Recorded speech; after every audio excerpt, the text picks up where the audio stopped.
Assalamualaikum warahmatullahi wabarakatuh. Berdoa merupakan cara hamba Allah untuk mendapatkan sesuatu yang diinginkan dengan harapan bisa terkabul. Hal itu memang dianjurkan bagi setiap makhluknya untuk meminta pertolongan hanya kepada Allah Subhanahu wa taala. Namun, meminta doa tidak hanya berlaku bagi manusia saja. Ternyata, iblis juga meminta doa kepada Allah Subhanahu wa taala sebelum dikeluarkan dari surga. Rasulullah Shallallahu Alaihi Wasallam pernah bertanya tentang permintaan iblis kepada Allah. Inilah 7 doa iblis yang dikabulkan oleh Allah Subhanahu wa taala.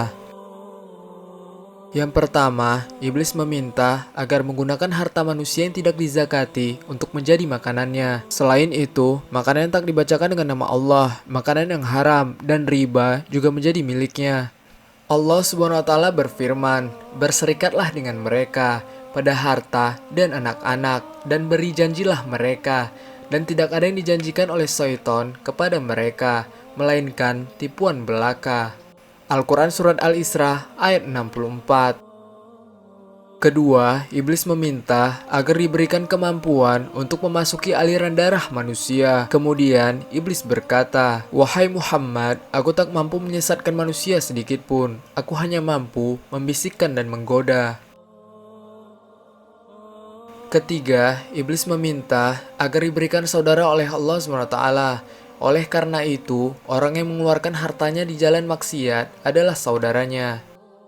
Sebagaimana firman Allah dalam Al-Quran, sesungguhnya pemboros-pemboros itu adalah saudara-saudara syaitan, dan syaitan itu sangat ingkar kepada Tuhannya. Al-Quran Surah Al-Isra ayat 27. Keempat, iblis meminta agar diberikan kamar mandi sebagai rumahnya. Kamar mandi merupakan tempat yang kotor dan penghuni bagi mereka. Itulah sebabnya manusia dianjurkan agar tidak berlama-lama seperti bernyanyi, berkhayal, dan membaca.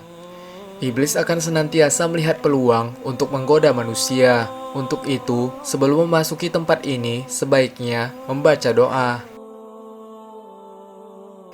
Kelima, iblis meminta agar dapat melihat manusia, tetapi manusia tidak dapat melihatnya. Sebagaimana perkataan iblis kepada Rasulullah, "Wahai Muhammad, aku minta agar Allah membuatku dapat melihat manusia, sementara mereka tidak dapat melihatku."